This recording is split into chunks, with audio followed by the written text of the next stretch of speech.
I'm going to tell you about my favorite way of getting around DC and teach you how to use it.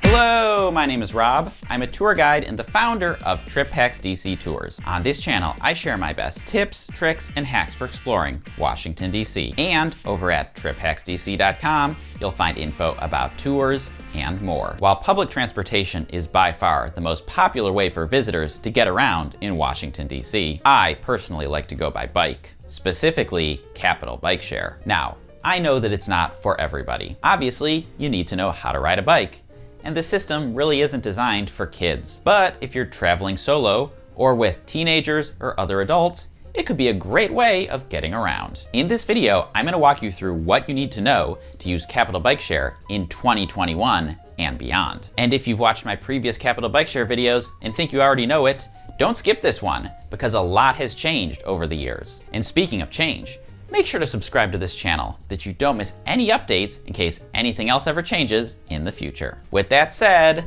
let's get started. Okay, let's start with what is Capital Bikeshare? Simply put, it's a bicycle sharing system in Washington, DC and the surrounding suburbs. It's accessible to the public as long as you know how to ride a bike, are at least 16 years old, and have a credit card. The system is made up of hundreds of stations and thousands of bikes. The spot where you lock up an individual bike is called a dock, and it's located at a bike share station. In 2021, there are two types of bicycles in the system. Red bikes are standard human-powered bicycles. These are called classic bikes. And black bikes are electric assist bicycles. These are called e-bikes. The red classic bikes must be undocked and then returned to a station. The e-bikes have extra flexibility, but I'll get to the details in a bit. First, let's talk about the cost to ride. There are 3 costs you need to be aware of when it comes to Capital Bikeshare. The first is the membership fee. In order to use the system,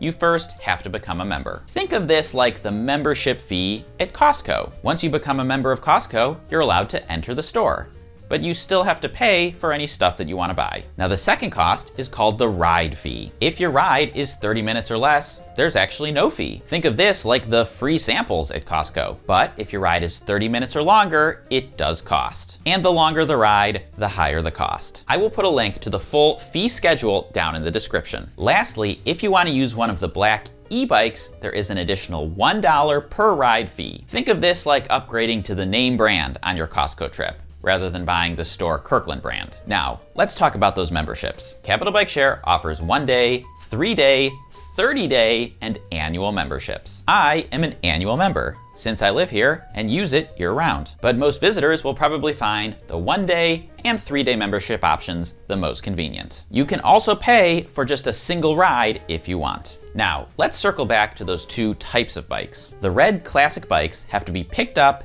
and returned to a bike share station. The black e-bikes, however, can be picked up and locked up anywhere that's inside the bike share service area. On the back fender of the e-bikes, you'll see that there is an attached built-in cable lock that you can use to lock the bike to a bike rack. This can be pretty useful, especially if you ride to your destination and find the Capital Bikeshare station there is completely full, or if you want to end your ride somewhere in between 2 stations. However, it's important to know that if you choose to lock it rather than to dock it, there is an additional $1 fee. So I personally do not take advantage of this option unless all of the stations are completely full or I'm in a huge hurry. Now, let's talk about the Capital Bikeshare app. When I made my first Bikeshare video, this app did not exist. There was at the time a third-party app that would show you the stations on a map, but when you visited, you had to do everything at the physical kiosk at the station, which honestly, I will say, was tedious and not a very good experience. These days, I highly recommend doing everything in the app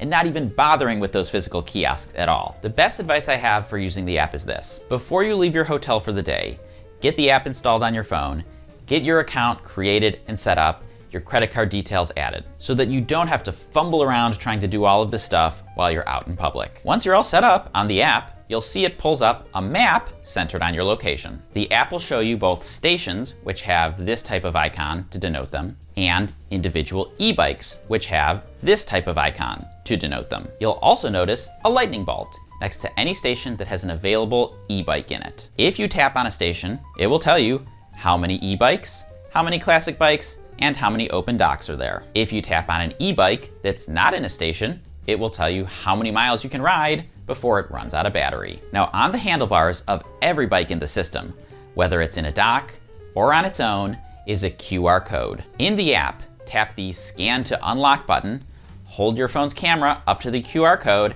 and that is how you will unlock your ride. Then you can pull it out of the dock or unlock it from the rack and ride away. And before I go, here are a few extra tips from me, a 10-year Capital Bikeshare veteran. First, when you're unlocking a bike from a station, if it doesn't come out easily on its own, try lifting up under the seat and then pulling it backwards. Second, when you're done with your ride, make sure to push it into the dock hard and check your app to make sure that it has confirmed that your ride is over. Third, don't ever leave your bike unattended. This includes every scenario from running into Sweet Green to pick up your salad to going up the stairs of the Lincoln Memorial to get a closer look. Always, always, always properly end your ride before you walk away from the bike. If that bike gets stolen while your trip is running, it will be a huge headache to deal with, and that is not how you want to spend your vacation. Fourth, please make sure you understand how the pricing works. I hope this video made it pretty clear, but just in case you have any questions,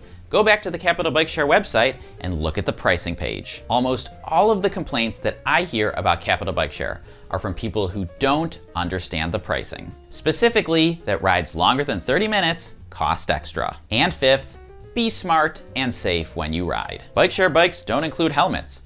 They don't include training on how to ride a bike in a busy city. So if you aren't used to city riding, either stick to the parks or take your time and be extra careful. And hey, if you made it this far, then I highly recommend another Trip Hacks DC video. So go ahead and click or tap right over here to watch the next one. And if you're coming to DC and want to sign up for a Trip Hacks DC guided tour, you can click or tap on the Capitol Dome on the left side of my head. That'll send you right over to triphacksdc.com where you can see all of the tours that we offer. Enjoy your trip.